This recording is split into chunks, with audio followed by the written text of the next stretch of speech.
स तन्मयो यमृतम् ईशशंस्थोग्य सर्वगो भुवनस्यास्य गोप्ता य ईशेष्य जगतो नित्यमेव नान्यर्हेतु विद्यते ईशनाय यो ब्रह्माणं विदधाति पूर्वं यो वै वेदांश्च प्रहिणोति तस्मै तं ह देवम् आत्मबुद्धिर्प्रकाशं मुमुक्षुर्वै शरणमहं प्रपद्ये। ओम नमः श्री यतिराजाय विवेकानंदसूरये सच्चित्सुखस्वरूपाय स्वामिने तापहारी।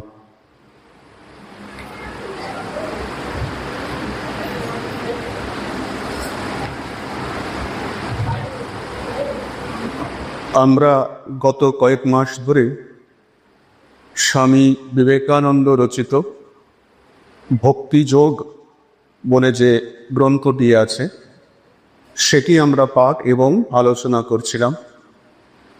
আজ আমরা একটি নতুন অধ্যায় আজ থেকে আমরা শুরু করব।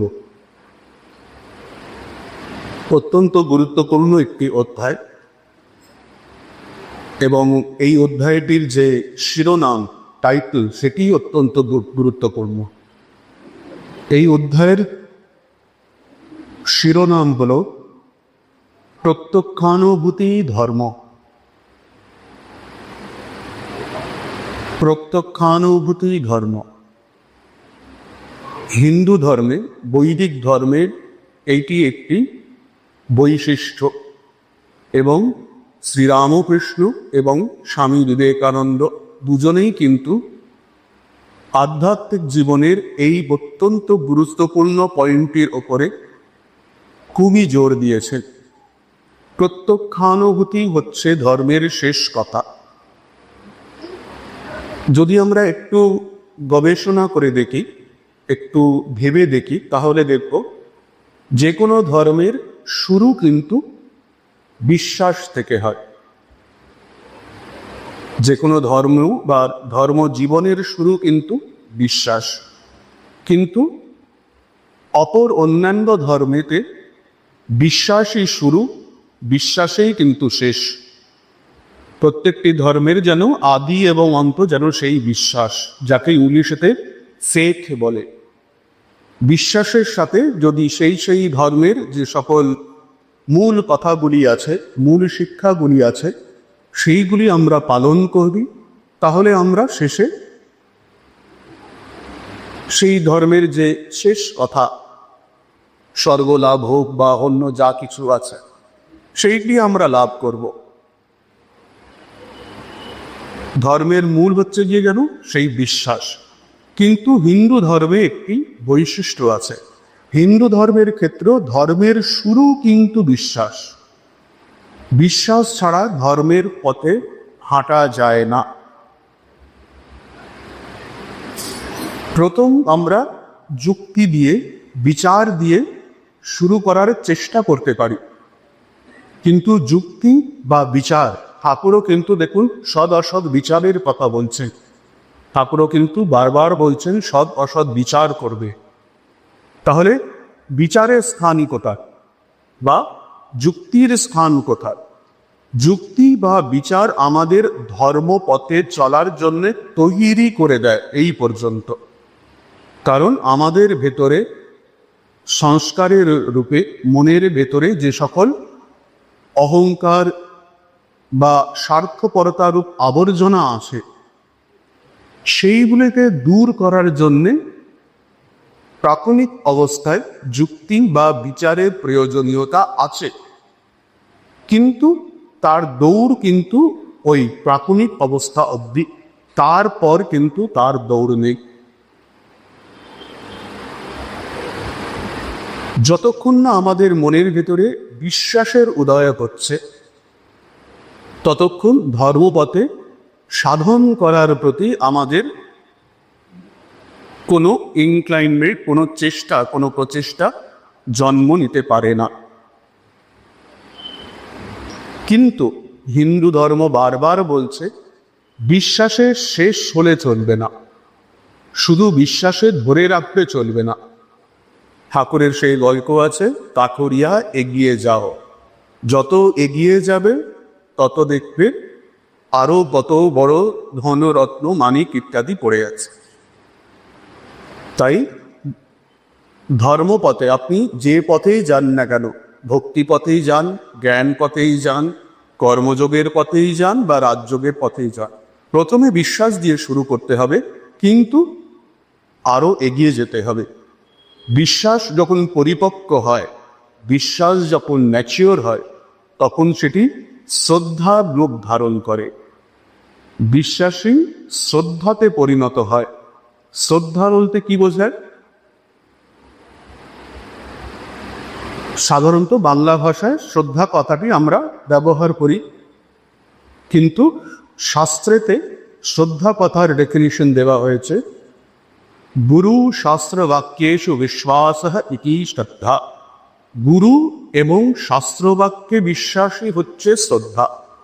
আধ্যাত্মিক পথ এমন একটি পথ যেখানে আমার ইন্দ্রিয় বা আমার মন কাজ করে না। আমাকে স্বভাবতই এমন একজনের উপরে নির্ভর করতে হয়, বিশ্বাস করতে হয়, যিনি সেই চরম সত্যকে উপলব্ধি করেছে। সেই চরম সত্য উপলব্ধি করেছেন কে আছে? নয় গুরু বা শাস্ত্র। তাই গুরু এবং শাস্ত্র বাক্যে যখন বিশ্বাস উৎপন্ন হয়, তাকেই বলে শ্রদ্ধা। শ্রদ্ধার আরেকটি ডেফিনিশন আছে শাস্ত্রেতে, আস্তিক্য বুদ্ধি ইতি শ্রদ্ধা। আস্তিক্য বুদ্ধিকেই শ্রদ্ধা বলে। আস্তিক্য বুদ্ধি মানে কি? এ পজিটিভ অ্যাটিটিউড অফ মাইন্ড। আস্তিক্য বুদ্ধি, পজিটিভ অ্যাটিটিউড অফ মাইন্ড। হ্যাঁ, আমি পারবো। হ্যাঁ, এই আধ্যাত্মিক পথে আমাকে এগিয়ে যেতে হবে। এই পথে এগিয়ে গিয়েই আমি আমার জীবনের যে মূল লক্ষ্য সেটি আমি উপলব্ধি করব। এই যে বিশ্বাস, আস্তিক্য বুদ্ধি। এখন যে কোনো পথে দেখুন, আমাদের সাধারণ জীবনেও খুব বেশি পজিটিভিটির ব্যাপারে আমরা খুব বলি। চাকরি জীবনেও বলা হয় পজিটিভ, বি পজিটিভ। খেলার ক্ষেত্রে বলুন, গান বাজনার ক্ষেত্রে বলুন, সবসময় যে কোনো জিনিসেতে যদি সাকসেস পেতে চাও, তাহলে পজিটিভ হতে হবে, পজিটিভ অ্যাটিটিউড আনতে হবে। সাধন জীবনেও তাই। সাধন জীবনে যে পজিটিভ অ্যাটিটিউড, তাকেই বলে শ্রদ্ধা। আত্মশ্রদ্ধা, নিজের উপরে শ্রদ্ধা। শ্রদ্ধা না থাকলে আধ্যাত্মিক পথে এগোনো যায় না। আবার এই শ্রদ্ধা আবার যখন এগিয়ে গিয়ে পরিপক্ক হয়, ম্যাচিওর হয়, তখনই তাকে বলে ভাব। শ্রদ্ধা যখন পরিপক্ক হয়, তাকেই বলে ভাব। সে তখন সেটিকে যেন, সেই শ্রদ্ধা, সেই বিশ্বাস যেন তাকে আর জোর করে করতে হয় না। জোর করে কোনো জিনিসের উপরে শ্রদ্ধা আসে না। সেটি যেন তার নেচারের সাথে, তার ভাবের সাথে যেন একাত্ম হয়ে যায়। ভাব আবার যখন পরিপক্ক হয়, তখনই তাকে বলে ভক্তি। ভাব পরিপক্ক হলেই তাকে বলে ভক্তি। যখন ভালোবাসায়, সেটি ভাব যখন ভালোবাসায় পরিণত হয়, তাকেই বলে ভক্তি। এবং আমরা আগেও ডিসকাস করেছি, ভক্তি পরিপূর্ণ হলে, ভক্তি পরিপক্ক হলে প্রেম। এই হচ্ছে প্রসেস। তাহলে বিশ্বাস যুক্তি দিয়ে, মনের প্রথমে হচ্ছে যুক্তি বা সৎ অসৎ বিচার দিয়ে মনের যে ময়লা আছে সেইগুলোকে দূর করতে হবে, যাতে মনের মধ্যে বিশ্বাস উৎপন্ন হয়। বিশ্বাস ধীরে ধীরে আরো এগিয়ে যেতে হবে। বিশ্বাসকে ধরে সাধন পথে যদি এগিয়ে যাই, শ্রদ্ধা, ভাব, ভক্তি, অবশেষে প্রেমের উৎপত্তি হবে মনের ভেতরে। প্রেম যখন মনে উৎপন্ন হয়, তখনই হয় প্রত্যক্ষানুভূতি। প্রেম অনুভূতির বিষয়। যখন এই অনুভূতি উৎপন্ন হয়, প্রত্যক্ষানুভূতি, তখনই কিন্তু আধ্যাত্মিক জীবন পরিপূর্ণ হলো, সেটি আমি বলতে পারি। যদিও কথাটি আছে প্রত্যক্ষানুভূতি, প্রত্যক্ষ অনুভূতি। আপাত দৃষ্টিতে সাধারণভাবে যখন প্রত্যক্ষ কথাটা আমরা ব্যবহার করি, এই কথাটা একটু মনে রাখতে হবে, একটা ছোট্ট বিষয়। সাধারণ ভাষায় যখন আমরা প্রত্যক্ষ কথাটি ব্যবহার করি, তখন আমরা কিন্তু কিভাবে আমাদের ইন্দ্রিয়ের মাধ্যমে যে জিনিসটি আমরা সোজাসুজি গ্রহণ করছি, তাকেই বলছি প্রত্যক্ষ। প্রত্যক্ষের ওপরে নির্ভর করে আবার আছে অনুমান, উপমান ইত্যাদি। কিন্তু ইন্দ্রিয়ের মাধ্যমে যখন কোনো জিনিস আমি সোজাসুজি গ্রহণ করছি তাকেই বলছে প্রত্যক্ষ। তাই সাধারণভাবে যখন আমি প্রত্যক্ষ অনুভূতির কথা বলি, তার মানে আমার ইন্দ্রিয় এবং মনের মাধ্যমে ডাইরেক্টলি আমি যে জিনিসটিকে গ্রহণ করছি সেটি প্রত্যক্ষানুভূতি। কিন্তু আধ্যাত্মিক জীবনের ক্ষেত্রে কিন্তু এই পরিভাষাটি, এই ডেফিনিশনটি একটু চেঞ্জ হয়ে যায়। কারণ আধ্যাত্মিক জীবনে যাকে আমরা প্রত্যক্ষানুভূতি বলি বা চরম অবস্থায় গিয়ে যে অনুভূতিটি হয় সেটি কিন্তু ইন্দ্রিয়াতীত অনুভূতি। আধ্যাত্মিক জীবনে সে যে পদ দিয়েই হোক, ভক্তি হোক, কর্ম হোক, জ্ঞানযোগ হোক, রাজযোগ হোক, অবশেষে যে অনুভূতিটি হয় সেটি কিন্তু ইন্দ্রিয় গোচর অনুভূতি নয়, ইন্দ্রিয়াতীত অনুভূতি, মনের অতীতের অনুভূতি। তাই যখন তাকে আমরা প্রত্যক্ষানুভূতি বলবো তখন কিন্তু মনে মনে এইটি কিন্তু জেনে রাখতে হবে যে এখানে কিন্তু প্রত্যক্ষানুভূতি বলতে ইন্দ্রিয়ের মাধ্যমে বা মনের মাধ্যমে অনুভূতির কথা বলা হচ্ছে না। আধ্যাত্মিক পথের অনুভূতি সেটি কিন্তু ইন্দ্রিয়াতীত অনুভূতি। কথামৃতেও যদি আমরা দেখি, আশা করি আপনারা সকলে কথামৃত করেছেন, অন্তত প্রথম দিকের কিছু চ্যাপ্টার অন্তত করেছেন।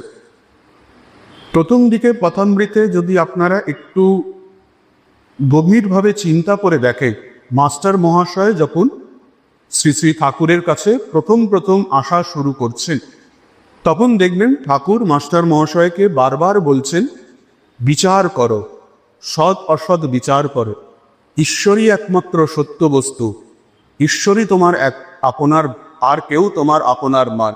বারবার মাস্টার মহাশয়কে দেখবেন যুক্তি ব্যবহার করতে বলছে বা বিচার করতে বলছে। তার কারণ কি? প্রথম অবস্থায় মাস্টার মহাশয় যখন ঠাকুরের কাছে এসেছিলেন তখন তিনি সংসারের দাবানলে পুড়ে ঝামা হয়ে এসেছিলেন। সংসারে তার নানা রকম শোক, স্ত্রী, পুত্র, সংসারের অন্যান্য সদস্য তাকে এত জানিয়েছিল যে তিনি, আপনারা হয়তো অনেকেই জানেন, তিনি আত্মহত্যা পর্যন্ত চেষ্টা করেছিলেন। সেই অবস্থায় তিনি ঠাকুরের কাছে আসছে। সেই জন্য প্রথম অবস্থায় মনের ভেতরে এই যে জঞ্জালগুলি আছে সেইগুলি সরানোর জন্য কিন্তু এই যুক্তির প্রয়োজন, সৎ অসৎ বিচারের প্রয়োজন। তাই ঠাকুর মাস্টার মহাশয়কে প্রথম দিকে যখন কয়েকবার যখন মাস্টার মহাশয় ঠাকুরের কাছে যাচ্ছেন তখন দেখবেন ঠাকুর তাকে বলছেন, বিচার করো, সৎ অসৎ বিচার করো, কোনটি সত্য কোনটি মিথ্যা, জীবনে কোনটি প্রেয় কোনটি শ্রেয়, আপাত দৃষ্টিতে কোন জিনিসগুলিকে আমাদের ভালো বলে মনে হয়, প্রিয় বলে মনে হয়, কিন্তু অবশেষে সেই জিনিসগুলি আমাদের দুঃখের কারণ হয়ে দাঁড়ায়, সুখ মোটেও পাই না আমরা তার থেকে। এবং জীবনে সত্যিকারের শ্রেয় কোনটি। কিন্তু যদি একটু পরের দিকের চ্যাপ্টারগুলি দেখেন, ঠাকুর তখন দেখবেন, তখন ঠাকুরের শিক্ষা একটু চেঞ্জ হয়ে যাচ্ছে। ঠাকুর তখন দেখবেন মাস্টার মহাশয়কে বলছেন, সাধু সঙ্গ করো, নির্জন বাস করো। মাস্টার মহাশয়কে তিনি বলছেন, তুমি দক্ষিণেশ্বরে এসে আমার কাছে কয়েকদিন থাকো, সংসার থেকে একটু দূরে এসে নির্জন বাস করো। এবং অবশেষে দেখবেন ঠাকুর মাস্টার মহাশয় বলছেন, আর কতদিন বিচার করবে, আর কতদিন যুক্তির সাহায্য নেবে, বিশ্বাস করো, আমার উপরে বিশ্বাস করো। দেখুন ঠাকুরের কথা চেঞ্জ হয়ে যাচ্ছে। মনের ভেতরের থেকে যখন ময়লা দূর হয়ে যাচ্ছে, নির্জন বাস করে, সাধু সঙ্গ করে, অর্থাৎ ঠাকুরের সঙ্গ করে, তখন কিন্তু ঠাকুর বলছেন বিশ্বাস করে, বিশ্বাসকে ধরে এবার এগিয়ে যাও। অবশেষে তো আমরা জানি মাস্টার মহাশয় ঠাকুরের বিশ্বাস তো শুধু নয়, বিশ্বাস পথে এগিয়ে তিনি ঠাকুরের মূল সত্তা কি, ঠাকুর কে, সেইটি তিনি অনুভূতি হচ্ছে তার, সেটাও একটি ঘটনা আছে পরের দিকে। তারপরে দেখবেন ঠাকুর বারবার মাস্টার মহাশয়কে জিজ্ঞেস করছেন, আচ্ছা আমার ব্যাপারে, আমার সম্বন্ধে তোমাকে কি মনে হয়, আমি কে বলো দেখি। বারবার জিজ্ঞেস করছে। মাস্টার মহাশয় বলছেন, আপনার মতন মহাপুরুষ আর কেউ হয় না। কখনো বলছেন, আপনার মতন সাধক আমি আর দেখিনি। নানা রকম কথা বলছে। অবশেষে মাস্টার মহাশয়ের ঠাকুরের যে অবতারত্ব সেটি স্বীকার হচ্ছে। সেই একটি গল্প আছে, একটি বড় দেয়ালেতে একটি ফুটো আছে, যেন সেই ফুটোর মাধ্যমে সেই ওই দিকের অনন্ত প্রসারিত যে দিগন্ত মাঠ সেটি দেখা যাচ্ছে। ঠাকুর জিজ্ঞেস করছেন, ওই দেয়ালে যে ফুটো সেটি কে বলো দেখি? মাস্টার মহাশয় বলছেন, আপনি সেই ফুটো, অর্থাৎ আপনি সেই অবতার যার মাধ্যমে সেই অনাদি অনন্ত ঈশ্বর ব্রহ্মকে জানা যায় বা বোঝা যায়। ঠাকুর তখন আনন্দে উৎফুল্ল হয়ে যাচ্ছে। ঠিক দেখুন ক্রমাগতভাবে কিভাবে প্রথমে যুক্তি বা সৎ অসৎ বিচার, তারপরে বিশ্বাস, শ্রদ্ধা, অবশেষে কিন্তু অনুভূতি। তাই এই চ্যাপ্টারটি আমরা শুরু করছি প্রত্যক্ষানুভূতি ধর্ম। যতক্ষণ না প্রত্যক্ষানুভূতি হচ্ছে ততক্ষণ ধর্মজীবন শুরুই হচ্ছে না। ধর্ম প্রসঙ্গে স্বামী ব্রহ্মানন্দ একটি অত্যন্ত সুন্দর বই আছে, আপনারা যদি পড়ে দেখেন সেখানে এক জায়গায় রাজা মহারাজ অর্থাৎ স্বামী ব্রহ্মানন্দজি বলছেন, অনুভূতি হওয়ার পরে ধর্মজীবন শুরু হয়। তাহলে আমরা কি করছি? আমরা তো সাধন করছি, সেই পথে চলা ধর্মজীবন শুরু করার চেষ্টা করছি। যতদিন না অনুভূতি হচ্ছে ততদিন ঠিক ঠিক ধর্মজীবন আমাদের শুরুই হচ্ছে। তাই এই চ্যাপ্টারটি হচ্ছে প্রত্যক্ষানুভূতি ধর্ম। স্বামীজি লিখছেন, ভক্তের পক্ষে এই সকল শুষ্ক বিষয়ে জানার প্রয়োজন কেবল নিজ ইচ্ছা শক্তিকে দৃঢ় করবার জন্য। ভক্তের পক্ষে এই সকল শুষ্ক বিষয় জানার প্রয়োজন। এখানে শুষ্ক বিষয় বলতে এর আগের চ্যাপ্টারগুলিতে, এর আগের অধ্যায়গুলিতে আপনারা যারা এই ক্লাস অ্যাটেন্ড করেছেন আপনারা জানেন আমরা দ্বৈতবাদ, বিশিষ্টাদ্বৈতবাদ এবং অদ্বৈতবাদ ভক্তির এই সাধন পথের সম্বন্ধে কি বলে সেইগুলো নিয়ে আমরা আলোচনা করেছিলাম। এই সকল আলোচনাকে স্বামীজি এর পরে যেন শুষ্ক আলোচনা বলছেন, শুকনো আলোচনা বলছেন, যেগুলি ওই প্রাথমিক দৃষ্টিতে সাহায্য করে বটে, কিন্তু অবশেষে কিন্তু আমাদের সেইগুলির থেকে ওপরে উঠতে হয়। ভক্তের পক্ষে এই সকল শুষ্ক বিষয় জানার প্রয়োজন কেবল নিজের ইচ্ছা শক্তিকে দৃঢ় করবার জন্য। এতদ ব্যতীত উহাদের আর কোনো উপযোগিতা নাই, কারণ তিনি এমন এক পথে চলিয়াছেন যাহা শীঘ্রই তাহাকে যুক্তির অস্পষ্ট ও চিত্তচঞ্চলকারী রাজ্যের সীমা ছাড়াইয়া প্রত্যক্ষানুভূতির রাজ্যে লইয়া যাইবে। ভক্তির পথ এমন একটি পথ, ভক্তিপথকে এই কলিযুগের জন্য সব থেকে শ্রেয় কেন বলা হয়েছে? কারণ ভক্তিপথ খুব সহজেই সাধককে এই যুক্তির অস্পষ্ট ও চিত্তচঞ্চলকারী, অত্যাধিক যুক্তি বা অত্যাধিক বিচার করলে কি হয়? চিত্ত চঞ্চলকারী, মন চঞ্চল হয়ে যায়। মন ওই যুক্তি এবং বিচারের পেছনেই যেন লেগে যায়। আপনারা দেখবেন অনেক বড় বড় পণ্ডিতেরা আছেন, তারা প্রচুর শাস্ত্র পড়েছেন, প্রচুর শাস্ত্র অধ্যয়ন করেছেন, সারাদিন তারা শাস্ত্র অধ্যয়ন করছেন, সারাদিন তারা শাস্ত্র বিচার করছেন, কিন্তু তারা শাস্ত্র বিচার ইত্যাদিতে এতটাই ডুবে গেছেন যে সাধন করার তাদের আর সময় নেই। ইংলিশেতে এটাকে বলে পলেমিক্স, শাস্ত্র নিয়ে বিচার করা। শাস্ত্রে এইখানে কি বলছে, ওইখানে কি বলছে, আচ্ছা অন্য শাস্ত্র কিভাবে আমার যুক্তিকে কাটছে, আবার অন্যের যুক্তিকে আমি কি করে কাটবো, এই যে শাস্ত্রের কাটাকাটি, আমার যুক্তিকে ও কাটছে, আমি তার যুক্তিকে কাটছি, এইগুলোকে ইংলিশেতে বলে পলেমিক্স।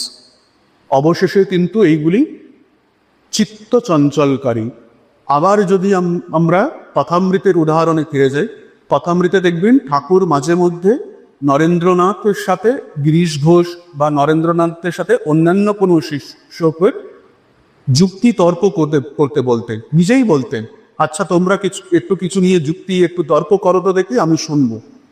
মাস্টার মহাশয়ের সাথে কখনো নরেন্দ্রনাথকে লাগিয়ে দিতেন যে তোমরা শাস্ত্রেরই কোনো একটা বিষয় নিয়ে, আধ্যাত্মিকতারই কোনো একটি বিষয় নিয়ে যুক্তি করো, তর্ক করো, আমি শুনব। কিন্তু কিছুক্ষণ পরেই যখন দেখতেন যুক্তিটা বেশ গরম হয়ে গেছে, ওই কাটাকাটি চলছে, তখনই আবার কিন্তু একটু বলতে, আমার বাকু আর এইসব ভালো লাগছে না, তোমরা এগুলো বন্ধ করো, এবার মায়ের নাম করো, সঙ্গে সঙ্গে কেটে দিচ্ছে ওটা। তাই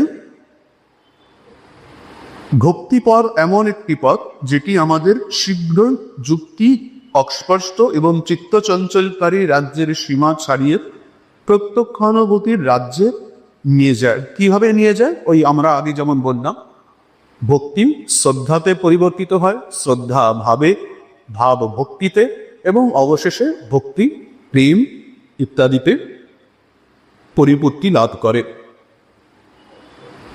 তিনি শীঘ্রই ঈশ্বর কৃপায় এমন এক অবস্থায় উপনীত হন যেখানে পাণ্ডিত্যাভিমানুগণের শুষ্ক যুক্তি অনেক পশ্চাতে পড়িয়া থাকে, আর বুদ্ধির সাহায্যে অন্ধকারে বৃথা অন্বেষণের পরিবর্তে প্রত্যক্ষানুভূতির উজ্জ্বল দিবালোক প্রকাশিত হয়।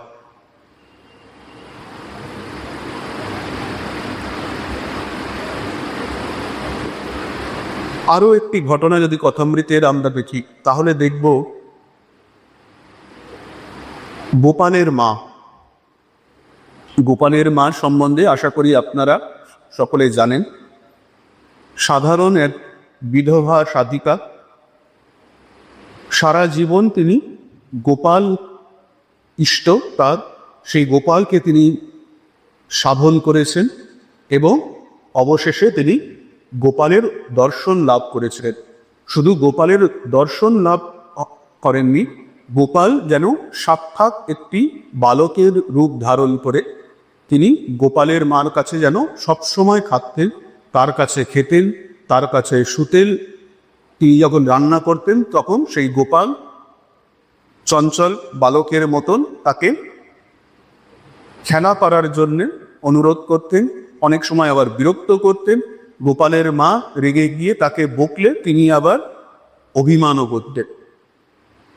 তিনি প্রত্যক্ষ গোপালকে সাক্ষাৎ অনুভূতি করতেন, প্রত্যক্ষানুভূতি করতেন। অবশেষে আমরা জানি সেই গোপাল কিন্তু শ্রী শ্রী ঠাকুরের দেহেতে লয়ে হয়ে দিয়েছিলেন এবং তারপর থেকে গোপালের মা শ্রী শ্রী ঠাকুরের মধ্যেই নিজের গোপালকে দেখতে পেতেন, তাই ঠাকুরকে তিনি গোপাল বলে ডাকতেন।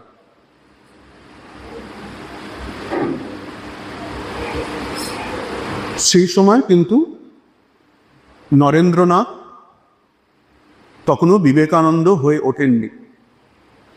তিনি তখন অন্যদের কথা ঠাকুরকেও বাজিয়ে দেখছেন। নরেন্দ্রনাথের প্রশ্নে তখন ঠাকুরেরও যেন অবস্থা খারাপ। নরেন্দ্রনাথ তখন ঠাকুরকেও ছাড়ে না। নরেন্দ্রনাথ গিয়ে তখন সেই ঠাকুরকে বলছে, আপনি যে সব দর্শন করেন, নানা রকম রূপ দেখেন, এ সকল হচ্ছে মনের ভুল, এগুলো মনের ভুল। ঠাকুর উত্তরে বলছেন, সে কি রে, কথা কয়ে যে রে, তুই বলছিস মনের ভুল, আমি তো শুধু দর্শন করি না, তারা কথা বলে আমার সাথে। তাতেও যখন নরেন্দ্রনাথকে তিনি কিছুতেই বাগে আনতে পারছেন না, তখন তিনি নরেন্দ্রনাথকে গোপালের মার সাথে যেন ফিরিয়ে দিচ্ছেন। নরেন্দ্রনাথকে গিয়ে বলছে, দেখ এই গোপালের মা, এই নাকি এরকম সাক্ষাৎ গোপালকে দেখতে পায়, প্রত্যক্ষানুভূতি করতে পায়। তুই তোর যুক্তির দ্বারা দেখতো, ও ঠিক দেখে কি ভুল দেখে। নরেন্দ্রনাথজি যখন গোপালের মার সাথে সে সাক্ষাৎ হচ্ছে, গোপালের মা নিজের যে অনুভূতি, এই প্রত্যক্ষানুভূতির বর্ণনা তিনি করছেন। কিভাবে গোপাল তার সাথে সবসময় বিচরণ করে, কিভাবে তার কোলে চড়ে সে দক্ষিণেশ্বরে আসে গোপাল সাক্ষাৎ। তিনি বলছেন, আমি কোলে করে আনছি, দেখতে পাচ্ছি গোপালের রাঙা পা দুটো আমার বুকের কাছে ঝুলছে। তার অনুভূতির কথা তিনি যখন নরেন্দ্রনাথকে বলছেন এবং বলছেন, বাবা আমি তো মুখ্য সূক্ষ্ম মানুষ, তোমরা তো পড়াশুনো করেছো, তুমি বলো আমি কি ঠিক দেখি না ভুল দেখি। নরেন্দ্রনাথের যুক্তি উড়ে গেছে তখন। নরেন্দ্রনাথ যে দু চোখ দিয়ে জল, বলছেন, মা তুমি যা দেখো সব ঠিক দেখো। ঠাকুর ওই বাজিয়ে দেখছেন নরেন্দ্রনাথকে, তার যুক্তির দৌড় কতটুকু। এই নরেন্দ্রনাথের যুক্তির দৌড় ওই ওপরটুকুনি, ভেতরটা তার ভক্তি, বিশ্বাস এবং ভাবে পরিপূর্ণ। যুক্তির দৌড় ওইটুকুনি প্রাথমিক অবস্থা অবধি, তারপরে কিন্তু বিশ্বাস এবং ভাবকে ধরে এগিয়ে যেতে হবে যতক্ষণ না ওই গোপালের মা যেমন প্রত্যক্ষ গোপালকে অনুভূতি করেছিলেন, তিনি দ্বৈতবাদ, অদ্বৈতবাদ, বিশিষ্টাদ্বৈতবাদ, কোনবাদের কোন যুক্তি কিচ্ছু জানতেন না। তিনি প্রত্যক্ষ গোপালকে চোখের সামনে অনুভব করেছিলেন। এটি কিন্তু ধর্মের শ্রেষ্ঠতা, যেখানে সমস্ত যুক্তি, সমস্ত শাস্ত্র, সমস্ত বেদ শেষ হয়ে যায়।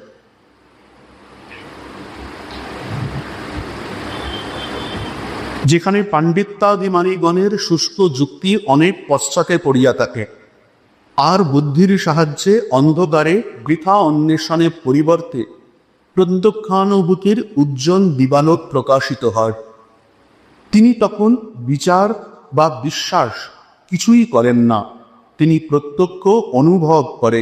এটি হচ্ছে শেষ অবস্থার কথা, যখন আর সাধারণ বিশ্বাস করারও প্রয়োজন হয় না। আমরা যে জিনিসটি প্রত্যক্ষ অনুভূতি করি, চোখের সামনে দেখি, সেটা কি আর বিশ্বাস করার প্রয়োজন থাকে? চোখের সামনে দেখছি, প্রত্যক্ষ অনুভূতি করছি, সেখানে বিশ্বাস অবিশ্বাসের প্রশ্নই ওঠে না। আবার বিশ্বাসের সম্বন্ধে ঠাকুরের আরেকটি ঘটনা আছে। সে স্বামীজি বলেছিলেন অন্ধবিশ্বাস, ঠাকুর আবার বলেছিলেন অন্ধবিশ্বাস আবার কি? চোখওয়ালা বিশ্বাস অন্ধবিশ্বাস হয় নাকি? বিশ্বাস বিশ্বাস। তিনি তখন বিচার বা বিশ্বাস কিছুই করেন না, তিনি প্রত্যক্ষ অনুভব করেন। তিনি আর তর্ক করেন না, উপলব্ধি করেন। আর এই ভগবানকে দেখা, তাহাকে উপলব্ধি করা ও তাহাকে সম্ভোগ করা কি তর্ক বিচার হইতে উচ্চতর নয়? শুধু তাই নয়, অনেক ভক্ত আসে যাহারা ভক্তিকে মুক্তি হইতেও বড় বলিয়া বর্ণনা করিয়াছে। আর ইহা কি আমাদের জীবনের সর্বোচ্চ প্রয়োজনও নয়?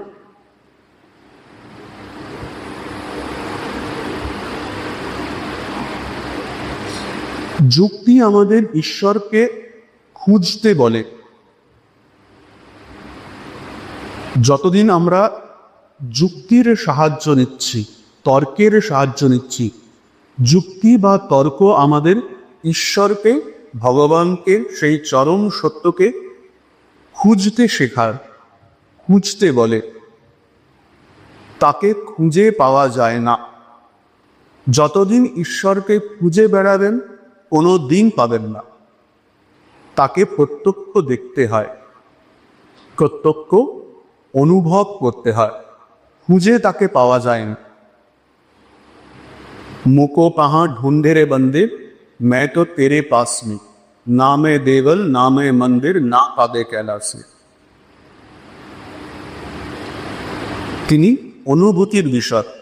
আমরা মিথ্যা তাকে খুঁজে বেড়াই বলে কোনোদিন পাই না। এই বিষয়টা নিয়ে আমরা আগের কয়েকটি ক্লাসেতেই আলোচনা করেছিলাম। স্বামীজিও এক জায়গায় তিনি বলছেন, do not seek him, see him. Seek করা মানে খোঁজা। তাই স্বামীজি বলছেন, তাকে বোঝার চেষ্টা করো না, প্রত্যক্ষ অনুভব করার চেষ্টা করো। বোঝে প্রাণ, প্রাণ বোঝে যায়। তাই ভক্তিপথে, বিশেষ করে যারা ভক্তিপথ অনুসরণ করেন, তারা যেন মনে করেন তার, অর্থাৎ ঈশ্বরের এই প্রত্যক্ষ অনুভূতি, সেইটি যেন মুক্তির থেকেও শ্রেষ্ঠ। আমি মুক্তি দিতে কাতর নই, শুদ্ধা ভক্তি দিতে কাতর হইব। এমন লোক জগতে আছে, তাহাদের সংখ্যাও অনেক, যাহারা স্থির সিদ্ধান্ত করিয়াছে, যাহা কিছু মানুষকে শারীরিক সুখ দিতে পারে, তাহারই বাস্তবিক প্রয়োজন ও উপকারিতা আছে।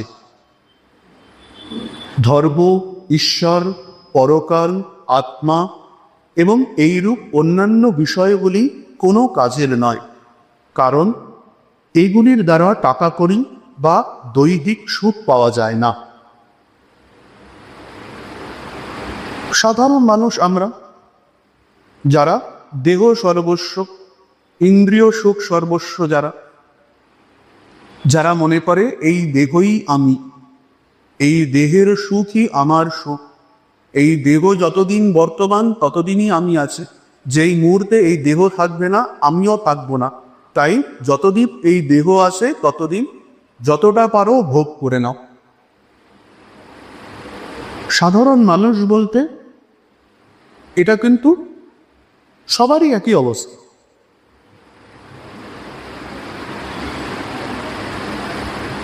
ঈশ্বরই যেন ইচ্ছে করে এই গন্ডগোলটি করে রেখে দিয়ে গেছে। এটা যেন ম্যানুফ্যাকচারিং ডিফেক্ট। কঠোপনিষদে একটি মন্ত্র আছে, পরাঞ্চিতানি ব্যত্রিণ স্বয়ম্ভু তস্মাৎ পরাং পশ্যতি না অন্তরাত্মন। সেই স্বয়ম্ভু যিনি, সেই ঈশ্বর যিনি, সেই ভগবান যিনি, তিনি কি করেছেন? পরাঞ্চিতানি ব্যত্রিণ, মানুষের ইন্দ্রিয়গুলিকে বাইরের দিকে মোড় ঘুরিয়ে দিয়েছে। ইন্দ্রিয় এবং মনের গতি ঈশ্বর বাইরের দিকে করে দিয়েছে।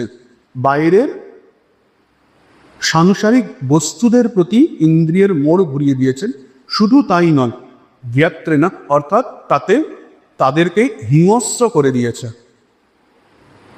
ব্যত্রেনা অর্থাৎ হিংস্র করে দেওয়া, প্রলোভিত করে দেওয়া। এই কাজটি কে করেছেন? স্বয়ম্ভু অর্থাৎ ঈশ্বরই এই কাজটি যেন করে রেখেছে। পরাঞ্চিখানি ব্যত্রিণৎ স্বয়ম্ভু তস্মাৎ পরাং পশ্যতি না অন্তরাত্মান। তস্মাৎ সেই জন্যে আমরা পরাং পশ্যতি বাইরের বস্তুর প্রতি আকৃষ্ট হই। বাহ্যিক যে নানা রকম বিষয়, ভোগ্য বিষয় আছে, তার দিকে আমরা আকৃষ্ট হই। না অন্তরাত্মান, আমার ভেতরে যে সত্যটি লুকিয়ে আছে, অন্তরাত্মার ভেতরে যে সত্য বস্তুটি লুকিয়ে আছে, আমার স্বস্বরূপ, তার প্রতি আমার ইন্দ্রিয়ের গতি হয় না। কারণ সেই স্বয়ংভূ, সেই ভগবান আমাদের ইন্দ্রিয় এবং মনের গতি বাইরের দিকে করে দিয়ে তাদেরকে প্রলোভিত, তাদেরকে হিংসিত করে দিয়েছে, হিংস্র করে দিয়েছে।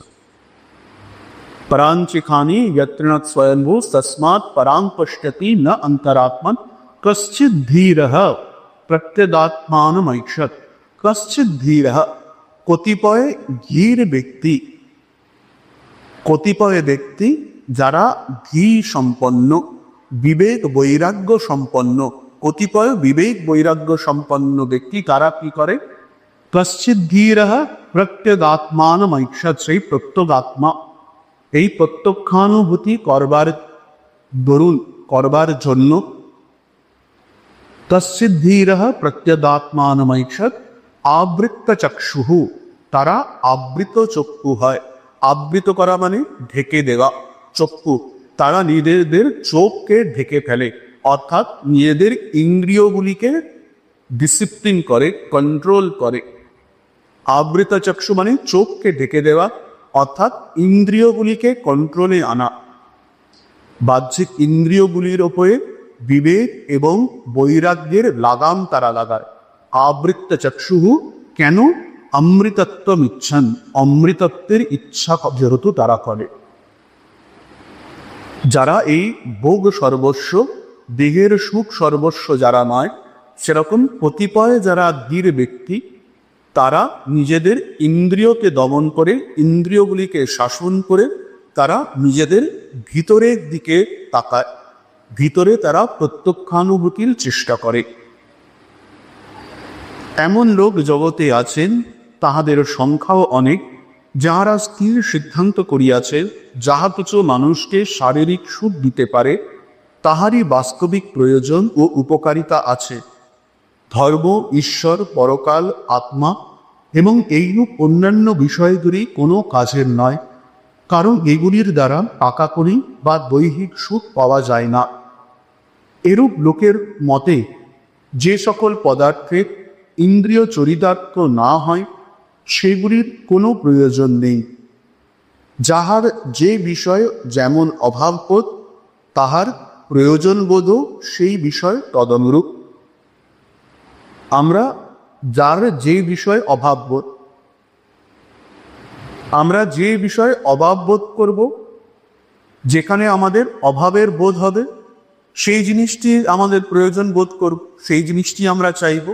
যদি আমরা দেহের সুখ, ইন্দ্রিয় সুখের অভাব বোধ করি, যথেষ্ট দেহ সুখ হচ্ছে না, যথেষ্ট ইন্দ্রিয় সুখ হচ্ছে না, ততই আমরা আরো বেশি দেহ সুখ, ততই বেশি ইন্দ্রিয় সুখ লাভ করব। কিন্তু যখন আমরা ভেতর দিকে তাকিয়ে দেখব যে আসল আমাদের কার্পণ্য আধ্যাত্মিক জীবনে, আসল আমাদের অভাব আধ্যাত্মিকতার, আমরা যে আধ্যাত্মিকভাবে কাঙাল, ব্যাংক ব্যালেন্স যতই থাকুক না কেন,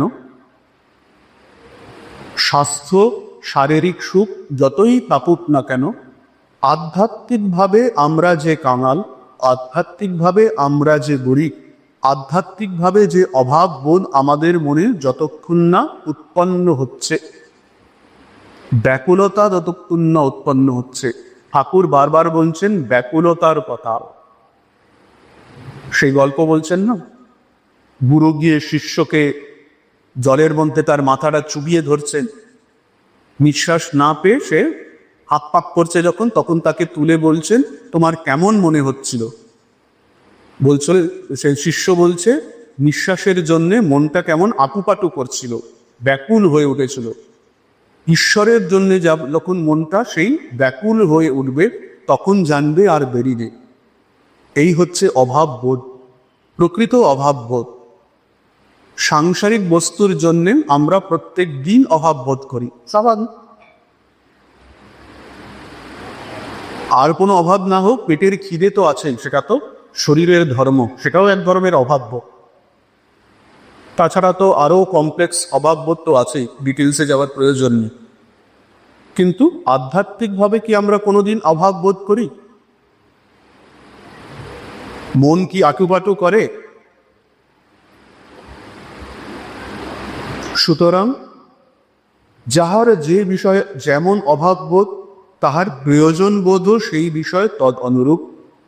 সুতরাং যাহারা পান, ভোজন, অপত্য উৎপাদন ও তারপর মৃত্যু, ইহার উপর আর উঠিতে পারে না, তাহাদের পক্ষে লাভ বোধ কেবল ইন্দ্রিয় সুখে।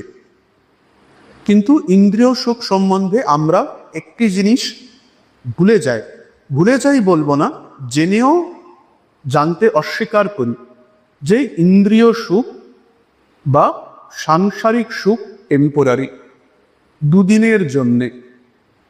যতক্ষণ রসগোল্লা জিদের উপরে রয়েছে ততক্ষণই সুখ। যেই রসগোল্লাটা ভেতরে ঢুকে গেল আর সুখ নেই। যতক্ষণ না আমাদের সেই যে জিনিসটির প্রতি আমার অভাব বোধ, যে ইন্দ্রিয় সুখ বা সাংসারিক সুখ আমি পেতে চাই, সেইটি যতক্ষণ না পাচ্ছি মন ততক্ষণ চঞ্চল, কবে পাবো, কবে পাবো, কবে পাবো। আইদার আমার সেই সুখ পূর্ণ হবে বা পূর্ণ হবে না। যদি পূর্ণ না হয় তাহলে কি হবে? ডিপ্রেশন বা ক্রোধ। তাইকে আমার যদি কোনো বস্তু লাভ করার প্রতি ব্যাকুলতা থাকে, আইদার সেই জিনিসটি আমি লাভ করব বা করব না, এই দুটি অপশন আছে। যদি লাভ না করি তাহলে নয় ডিপ্রেশন, না ক্রোধ। যদি লাভ করি তাহলে ক্ষণিক সুখ, কিন্তু ক্ষণিক সুখের পরেই কি হবে? আবার চাই, আবার চাই। শুধু তাই না, ইন্দ্রিয় সুখ বা সাংসারিক সুখ, জাগতিক সুখের আরেকটি জিনিস আছে, সেটি যেন আমাদের সয়ে যায়। কিছুদিন পর্যন্ত একটি রসগোল্লা আমাকে পরিতৃপ্ত করবে, কিছুদিন পরে দেখব একটি রসগোল্লা আর আমাকে পরিতৃপ্তি দিচ্ছে না, তখন আমার দুটি রসগোল্লা চাই। একটি রসগোল্লার পরিপূর্তি তখন সয়ে গেছে। তখন যদি আমার ইন্দ্রিয় তৃপ্ত যদি বা হয়, কিন্তু যে মুহূর্তে সেই ইন্দ্রিয় তৃপ্তি চলে গেল তখন কি হবে? লোভ, আরো চাই, আরো চাই, আরো চাই। অর্থাৎ কোথা থেকেও এই যে সার্কেল যে চলছে, ভিশিয়াস সার্কেল, তার থেকে মুক্তির কোনো উপায় নেই। আমরা প্রত্যেকেই কিন্তু এটি জানি, প্রত্যেকে জানবো। এটি কিন্তু আলাদা করে গুছিয়ে বলার বিষয় না, কিন্তু জেনেও জানি না, জেনেও আমরা স্বীকার করি না। কেন স্বীকার করি না? সেটাই মায়া, সেটাই মায়া। কিন্তু যাহাদের নিকট আত্মার উন্নতি সাধন ঐহিক জীবনের ক্ষণিক সুখ অপেক্ষা অধিকতর মূল্যবান বোধ হয়, যাহাদের চক্ষে ইন্দ্রিয় পরিতৃপ্তি কেবল অবোধ শিশুর ক্রীড়ার মতন মনে হয়, তাহাদের নিকট ভগবান ও ভগবৎ প্রেমই মানব জীবনের সর্বোচ্চ ও একমাত্র প্রয়োজন বলিয়া বিবেচিত হয়। কিন্তু তা সত্ত্বেও যদিও আমাদের জীবন এই ইন্দ্রিয় সুখ বা সাংসারিক সুখ লাভের পেছনে আমরা ভাবিত হচ্ছি, কিন্তু তা সত্ত্বেও ঈশ্বরের কৃপায় আমাদের মনে কোথাও না কোথাও আধ্যাত্মিক জীবনের প্রতি, ঈশ্বরের প্রতি, ভগবানের প্রতি কোথাও না কোথাও একটু যেন একটা আশার আলো যেন জাগরিত হয়। ঈশ্বরই যেন কৃপা করে আমাদের ভেতরে একটি বীজ যেন বপন করে দেন, সেই বিশ্বাসের বীজ, ভক্তির বীজ তিনি যেন বপন করে দেন। সবাইকে না করুক, কিছু মানুষ এমন নিশ্চয়ই আছেন জগতে যাদের মধ্যে ঈশ্বর সেই ভক্তির বীজ বপন করে দেন। তার উদাহরণ আমার সামনে বসে আছে। কোথাও না কোথাও আপনাদের ভেতরে কিছু একটা তো ঈশ্বরের প্রতি ভালোবাসা বলুন বা আধ্যাত্মিক জীবনের প্রতি আকর্ষণ বলুন, কিছু তো একটা আছে। নাহলে আপনারা শুধু শুধু রবিবারের সন্ধ্যাবেলায় এসে মন্দিরে বসে বসে ভগবত প্রসঙ্গ শুনছেন কেন? কিছু তো আছে। এইটাকেই, এই চারা গাছটাতে, এই বীজটাকে জল দিয়ে তাকে বড় করে তুলতে হবে। অনেকে আপনাদের মধ্যে অনেকে আছেন যারা অনেক সময় প্রশ্ন করেন, মহারাজ এতদিন হয়ে গেল দীক্ষা নিয়েছি, যথাসম্ভব জপ ধ্যানও করছি, সাধন ভজনও করছি, কিন্তু কিছুই হচ্ছে না। এই যে বোধটা আমার কিছু হচ্ছে না, আধ্যাত্মিক পথে আমি এগোতে পাচ্ছি না, এটাই তো সব থেকে বড় নিদর্শন যে আপনি আধ্যাত্মিক পথে এগিয়ে গেছেন। এই ভাবটা যদি মনের মধ্যে থাকে যে আমি চেষ্টা করছি কিন্তু তা সত্ত্বেও আধ্যাত্মিক পথে এগোতে পারছি না, বা আমার মধ্যে ভক্তির বৃদ্ধি হচ্ছে না, ভাবের বৃদ্ধি হচ্ছে না, ঈশ্বরের প্রতি প্রেমের বৃদ্ধি হচ্ছে না, এই যে মনের ভেতরে ভাবটি, এই যে মনের ভেতরে অভাব বোধটি, এইটি তো সবথেকে জলজ্জান্ত উদাহরণ যে আমরা আধ্যাত্মিক পথে এগিয়ে যাচ্ছি। অভ্যাসেন তু কন্তেয় বৈরাগ্যের চ ব্রিয়তে, অভ্যাস এবং বৈরাগ্য এই দুটি আশ্রয় করে যদি আমরা ধরে থাকতে পারি, ওই ঠাকুর বারবার যে বলছেন এক হাতে ঈশ্বরকে ধরে আর এক হাতে সংসার করে, সংসারের যুদ্ধ করে, তাহলে ঠিক কিন্তু আমরা ঠিক এগিয়ে যাব। কিন্তু ওই বিশ্বাস চাই, বিশ্বাস চাই, এবং বিশ্বাসকে ধরে এগিয়ে যেতে হবে। কতদিন পর্যন্ত এগিয়ে যেতে হবে? যতদিন না প্রত্যক্ষানুভূতি হচ্ছে। পূর্বেই বলিয়াছি, ভক্তি পরা ও গৌণী এই দুই ভাগে বিভক্ত। গৌণী অর্থাৎ সাধন ভক্তি, পরা ভক্তি উহারই পূর্ণ বা চরম অবস্থা। এটা নিয়ে আমরা আগেও আলোচনা করেছি। সাধারণভাবে দেখতে গেলে ভক্তি দুইটি প্রকার আছে। একটি হচ্ছে গৌণী ভক্তি বা সাধন ভক্তি, যে ভক্তিতে সাধন আছে, চেষ্টা করে যে ভক্তিতে আমাদের মনকে লাগিয়ে রাখতে হয়। যতদিন পর্যন্ত আমাদের মনকে চেষ্টা করে এফর্ট লাগিয়ে ঈশ্বরের প্রতি, ঈশ্বরের দিকে, ঈশ্বরের পাদপদ্মে নিবিষ্ট করে রাখতে হয়, যতক্ষণ এই এফর্টটা আছে, সাধন আছে, ততদিন পর্যন্ত তাকে গৌণী ভক্তি বলে। পরাভক্তি কাকে বলে? যখন ঈশ্বরের প্রতি মন আপনি ছোটে, যখন সাধন করে চেষ্টা করে এফর্ট লাগিয়ে ঈশ্বরের দিকে মনের গতি ফেরাতে হয় না। মন যখন নিজে থেকেই সংসারের দিক থেকে ঘুরে ঈশ্বরের প্রতি আকৃষ্ট হয়, তখনই তাকে পরাভক্তি বলে।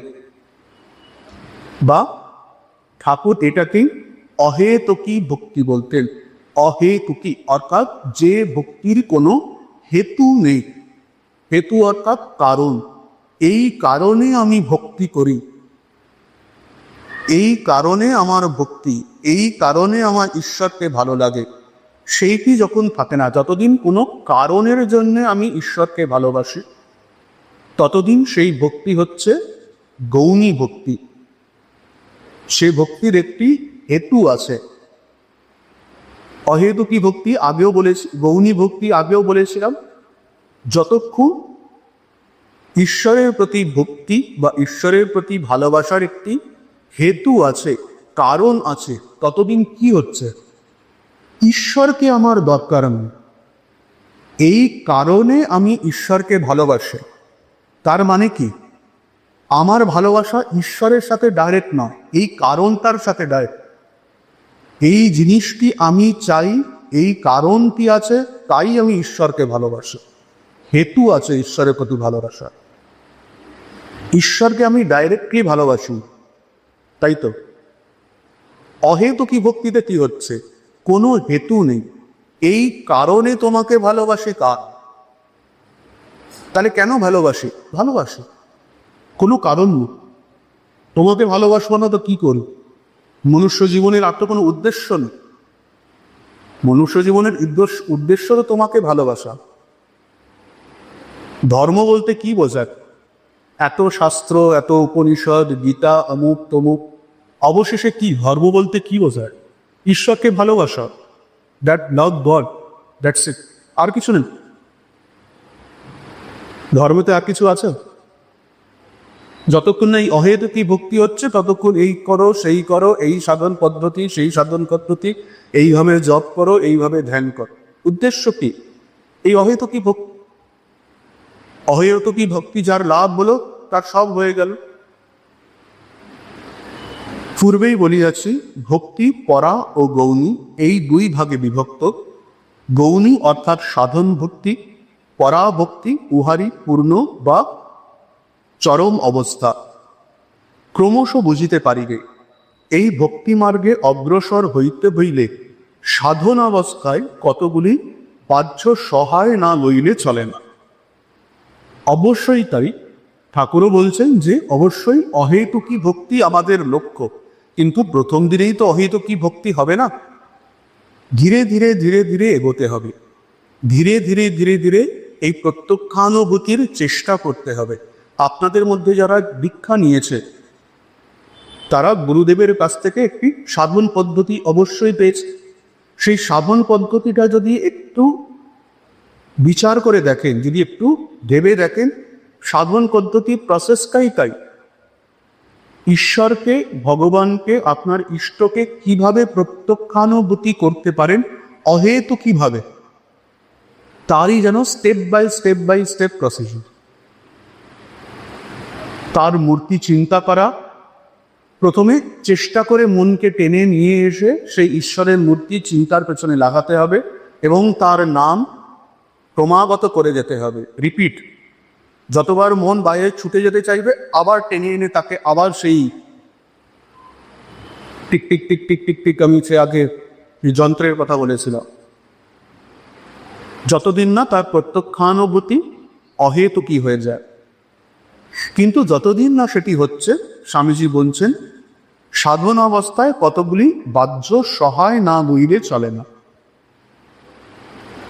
এই শাস্ত্রপাঠ, নির্জনবাস বা জপ ধ্যান, এইগুলি হচ্ছে বাহ্যিক সহায়। ধীরে ধীরে এগোতে হবে। প্রথম দিনেই যদি বলি যে না প্রত্যক্ষানুভূতি চাই, হবে না। ঠাকুর বলছেন না, সন্ধ্যা গায়ত্রীতে লয় হয়, গায়ত্রী ওঙ্কারে লয় হয়। কতদিন সন্ধ্যান্বিক করার প্রয়োজন, যতদিন না মন গায়ত্রীতে লয় হয়ে যাচ্ছে। আবার গায়ত্রী জপ করার প্রয়োজন কতদিন, যতদিন না ওঙ্কার বলতেই মন ঈশ্বরেতে লয় হয়ে যাচ্ছে। তার মানে এই নয় যে প্রথম দিনেই সন্ধ্যা আহ্নিক ত্যাগ করে দিলেন, তা নয় কিন্তু। প্রথম দিনেই প্রত্যক্ষানুভূতি হবে বলে জপ ধ্যান করা ছেড়ে দিলেন, তা নয়। যতদিন না গায়ত্রীতে মন লয় হচ্ছে ততদিন সন্ধ্যা আহ্নিক করে যেতে হবে। আবার যতদিন না মন ওঙ্কারে লয় হচ্ছে ততদিন কিন্তু গায়ত্রী জপ করে যেতে হবে। তাই ঠাকুর বলছেন সন্ধ্যা গায়ত্রীতে লয় হয়, গায়ত্রী ওঙ্কারে লয় হয়, কিন্তু ওই কাঠুরিয়া এগিয়ে যাও, এগিয়ে যেতে হবে, পরপর পরপর সাধন পথে এগিয়ে যেতে হবে। এই ভক্তি মার্গে অগ্রসর হইতে হইলে সাধনা অবস্থায় কতগুলি বাহ্য সহায় না লইলে চলে না।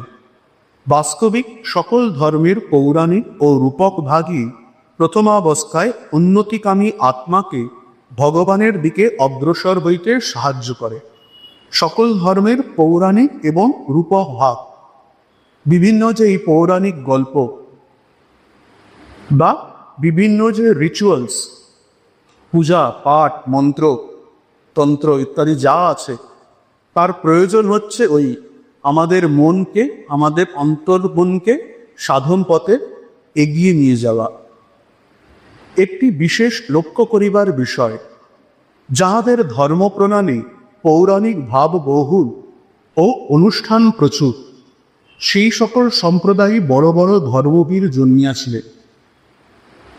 যাহা কিছু কবিত্বময়, যাহা কিছু সুন্দর, যাহা কিছু মহান, যাহা কিছু ভগবত পথে স্খলিত চরণে অগ্রসর সুকুমার মনির দৃঢ় অবলম্বন স্বরূপ, সেই ভাবগুলিকে যে সকল শুষ্ক গুণামিপূর্ণ ধর্মপ্রণালী একেবারে উৎপাটন করিয়া ফেলিতে চায়, যে সকল ধর্মপ্রণালী আধ্যাত্মিক ধর্মের ছাদের অবলম্বন স্তম্ভগুলিকে পর্যন্ত ভাঙিয়া ফেলিতে চেষ্টা করে এবং সত্য সম্বন্ধে অজ্ঞান ও ভ্রমপূর্ণ ধারণা লইয়া যাহা কিছু জীবনপ্রদ, যাহা কিছু মানব হৃদয়ে ক্রমবর্ধমান আধ্যাত্মিক জীবনরূপ চারাগাছটির গঠনোপযোগী উপাদান, সেগুলি পর্যন্ত দূর করিয়া দিতে চায়, দেখিতে পাওয়া যায় সেই সকল ধর্ম শীঘ্রই শূন্য একটি আধারে শব্দরাশি ও তর্কাভাসের একটি কাঠামোতে পর্যবসিত হইয়াছে।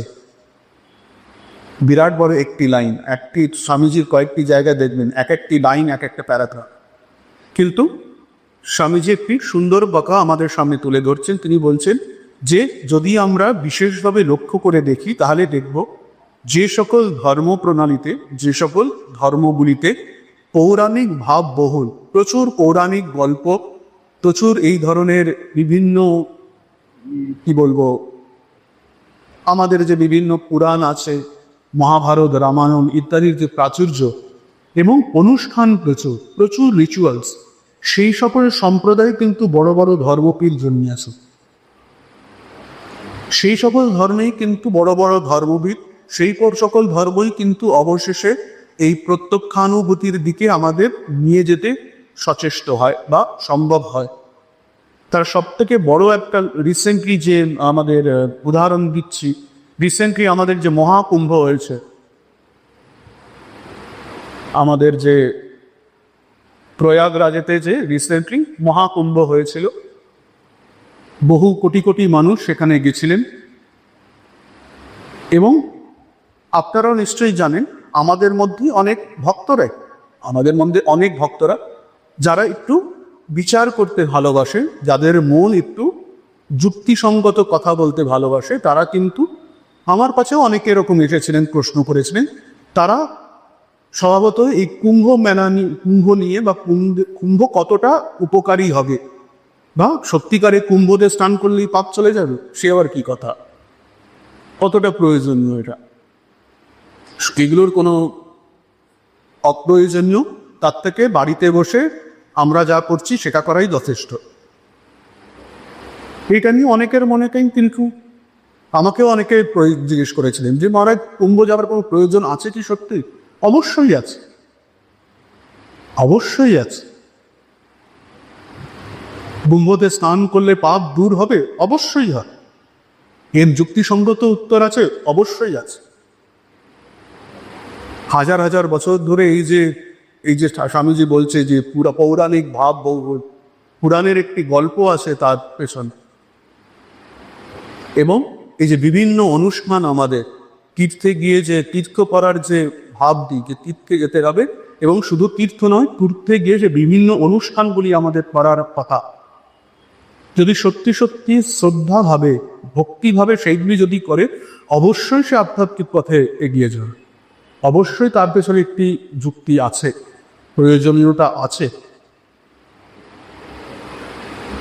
হ্যাঁ, আপাত দৃষ্টিতে সাধারণভাবে সেগুলো আমরা অত বুঝতে পারি না, পরিষ্কার করে বলে গেলে তার প্রয়োজনীয়তা কি আমরা বুঝতে পারি।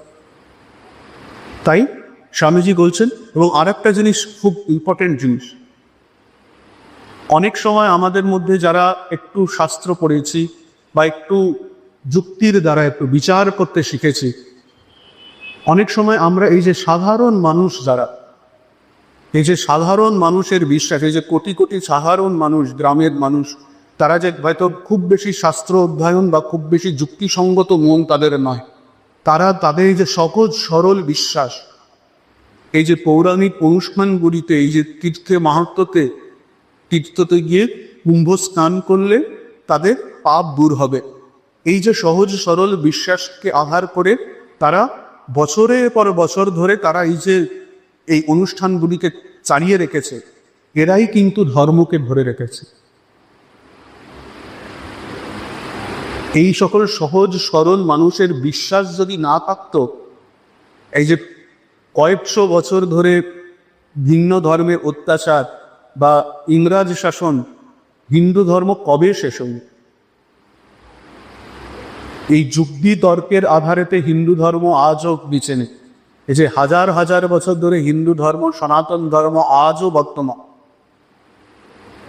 তার শ্রেয় যদি কাউকে দিতে হয়, তার এই পণ্ডিতদের নয়, শ্রেয় দিতে হয় এই সাধারণ মানুষগুলো, যারা এখনো এই বিশ্বাসের আধারে ধর্মকে ধরে রেখেছে। আজও যদি ঠিক হিন্দু ধর্মকে দেখতে হয়, এই সাধারণ মানুষদের বাড়িতে ঢুকতে হয়, এদের সাথে উঠলে বসলে, এদের সারাদিনের যে এদের ধর্মাচরণকে যদি আমরা দেখি, তাহলে ঠিক বুঝতে পারবো হিন্দু ধর্ম কোথায় বেঁচে আছে।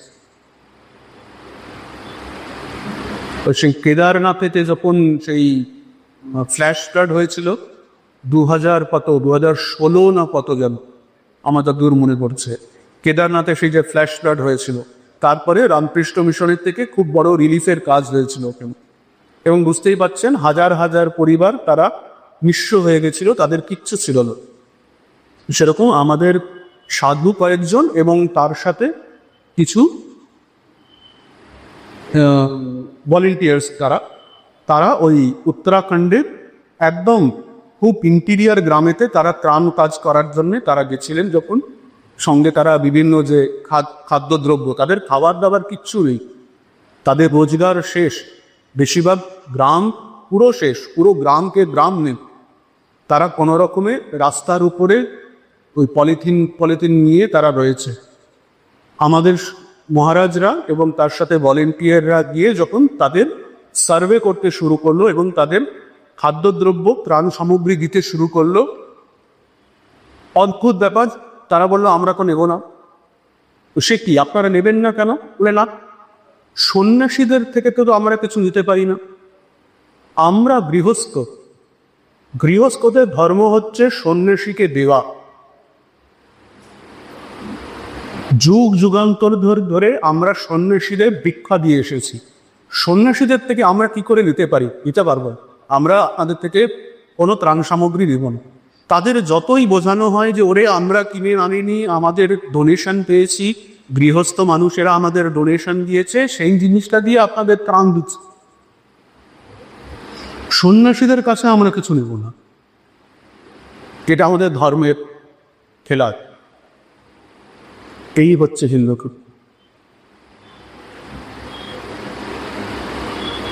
আরেকটি ছোট্ট ঘটনা, এরকম আমাদের সাধুরা যখন সবাইকে যখন ত্রাণ সামগ্রী দেওয়া হতো, ডিস্ট্রিবিউশন হয়ে যাওয়ার পর আমাদের একটা নিয়ম ছিল সবাইকে দেওয়া হয়ে গেলে আমরা গ্রামের ভেতরে একটা রাউন্ড মারতাম। কারণ অনেক সময় হতো অসুস্থ যারা বা একদম বৃদ্ধ যারা, অনেকের পক্ষে তাদের পক্ষে অনেক দূর দূর বেশ অনেক সময় 10-12 কিলোমিটার হেঁটে এসে ত্রাণ সামগ্রী নিয়ে যেতে হতো। তো অনেক সময় অনেক বয়স্ক যারা, তাদের পক্ষে সম্ভব হতো না ওই এসে ডিস্ট্রিবিউশন পয়েন্ট থেকে ত্রাণ সামগ্রী নিয়ে যাওয়া। তখন আমরা কি করতাম, ওই ত্রাণ সামগ্রী নিয়ে আমরা গ্রামের ভেতরে একটা রাউন্ড মারতাম, যে কোথাও কোনো বৃদ্ধ কেউ বা অসুস্থ কেউ সেরকম যদি থাকে তাদেরকে আমরা তাদের বাড়িতে গিয়ে ত্রাণ সামগ্রীটা দিয়ে আসতাম। এরকম এক জায়গায় সাধুরা দেখে একটি ছোট্ট কুঠিয়া, তাও অর্ধেকটা ভেঙে গেছে, তার মধ্যে থাকে একজন বুড়ি, বেশ বয়স তার পরিবারে আর কেউ নেই, সেই বুড়ি একাই থাকে। ওই গ্রামের লোকেরাই তাকে খাদ্য, বিভিন্ন আটা টাটা যা দেয় তাই থেকে বুড়ির চলে। এবং স্বভাবতই সে এসে ত্রাণ সামগ্রী নিতে পারেনি, তো তাকে আমরা গিয়ে তার বাড়িতে ত্রাণ সামগ্রী পৌঁছে দেওয়া হয়। তো যখন আমাদের টিম যখন গেছে, তখন গিয়ে দেখছে বুড়ি রুটি বানাচ্ছে, একটা রুটি, সেটাই হচ্ছে তার সেই রাত্রিরের খাওয়া, একটা রুটি সে শেখছে। তো আমাদের একজন সাধু তাকে জিজ্ঞেস করছে, কি মা, কি বানাচ্ছ, রুটি বানাচ্ছ রাত্রিরে খাওয়ার জন্যে? ব্যাস, এবার বুড়ি সঙ্গে সঙ্গে আর্ধেকটা করে, বাবা এই আর্ধেকটা রুটি দীক্ষা নিয়ে যা। সাধু বলছে, আরে না না না না না না, আমাদের ভিক্ষার জন্য তোমার এখানে আসেনি, আমাদের খাওয়া দাওয়ার ব্যবস্থা আছে, আমাদের ক্যাম্প আছে, সেখানে আমাদের খাওয়া দাওয়ার ব্যবস্থা আছে। না, সাধু আমার দ্বারেতে এসেছে, আমার কাছে খাবার জন্য চেয়েছে, আমাকে তোমাকে ভিক্ষা দিতেই হবে, না হলে আমার ধর্মহানি, তোমাকে নিতেই হবে। ওরে আমার প্রয়োজন নেই, আমাদের খাওয়া দাওয়ার ব্যবস্থা আছে, তোমার জন্যই আমি খাবার দাবার নিয়ে এসেছি, আমার ধর্ম এটা।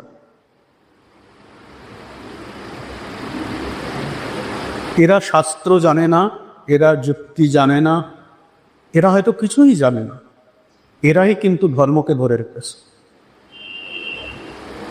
সেই জন্যে স্বামীজি এই বারবার সেটি বলছেন যে যাহা কিছু ভগবত পথে স্খলিত চরণে অগ্রসর সুকুমার মনির দৃঢ় অবলম্বন স্বরূপ।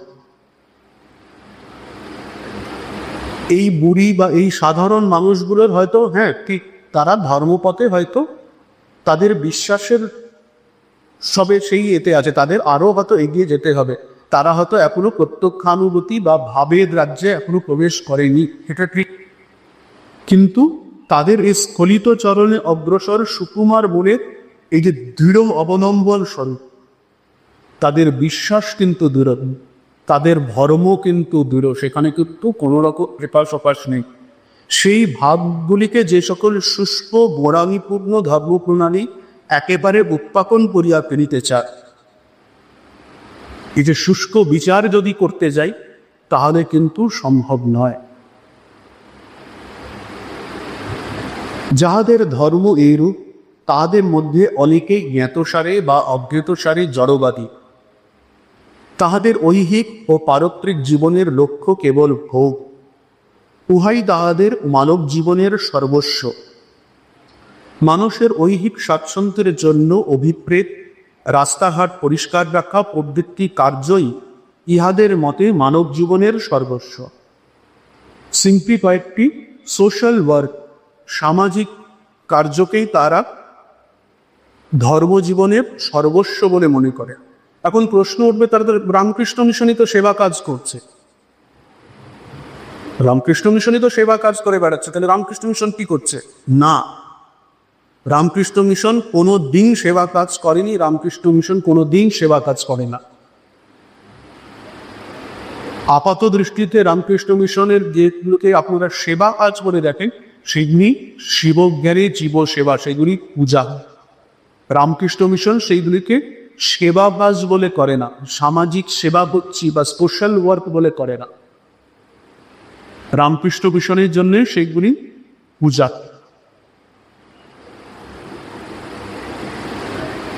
এই অজ্ঞান ও গোড়ামির অদ্ভুত মিশ্রণের অনুগামীগণ যত শীঘ্র তাহাদের স্বরূপ প্রকটিত করিয়া বাহির হয় এবং নাস্তিক জড়বাদীদের দলে যোগ দেয়, ইহাই তাহাদের করা উচিত, ততই সংসারের মঙ্গল। সেই জন্য স্বামীজি বলছেন, এই যে মিথ্যা যুক্তি, মিথ্যা তর্ক, এর ভ্লোরাটপ থেকে আমাদের বেরোতে হবে। মনের ভেতরে বিশ্বাস, শ্রদ্ধা, ভাব, ভক্তিকে জায়গা দিতে হবে এবং শুধু তাই নয়, এই পথে এগিয়ে যাওয়ার চেষ্টা করতে হবে। এক বিন্দু ধর্মানুষ্ঠান ও অপরাত্মানুভূতি, রাশি রাশি বাক প্রপঞ্চ ও মূর্খ সুলভ ভাবোচ্ছ্বাস অপেক্ষা সহস্রগুণের শ্রেষ্ঠ। অজ্ঞান ও গোড়ামি এই শুষ্ক ধূলিময় ক্ষেত্রে মাত্র একজন অমিত তেজা ধর্মবীর জন্মিয়াছেন, দেখাও তো। না পারো চুপ করিয়া থাকো, হৃদয়ের দরজা জানলা খুলিয়া দাও, সত্যের বিমল আলোক প্রবেশ করুন। তত্ত্বদর্শীন সেই ভারতীয় সাধুগণের পদতবে বালকের ন্যায় বসিয়া স্বরূপ তাহারা কি বলিতেছেন। সেই জন্যে ওই মাস্টার মহাশয়ের মতন প্রাথমিক অবস্থায় অবশ্যই সৎ অসৎ বিচার প্রয়োজন, কিন্তু ওই প্রাথমিক অবস্থা পর্যন্ত। তারপরে কিন্তু ওই বিশ্বাসকে আশ্রয় করে, ভাবকে আশ্রয় করে এগিয়ে যেতে হবে। এবং ঠাকুর যেভাবে বলছেন, সাধুসঙ্গ, নির্জনবাস, বিশ্বাস এবং মৃত্যু, এটিকে করে যেতে হবে, অভ্যাস করতে হবে। তাহলে অবশ্যই আমাদের মনে যে বীজটি আছে, দানাটি আছে, ঈশ্বর আমাদের মধ্যে ভক্তিরূপ যে বীজটি দিয়েছেন, সেটি অবশ্যই অঙ্কুরিত হবে, অবশ্যই সেটি একটি মহিরূহে পরিণত হবে এবং অবশ্যই তার ফল কি প্রত্যক্ষানুভূতি, সেটি আমরা লাভ করব। ওম শান্তি শান্তি শান্তি। হরি ওম তৎসৎ। শ্রীরামকৃষ্ণার্পণমস্তু।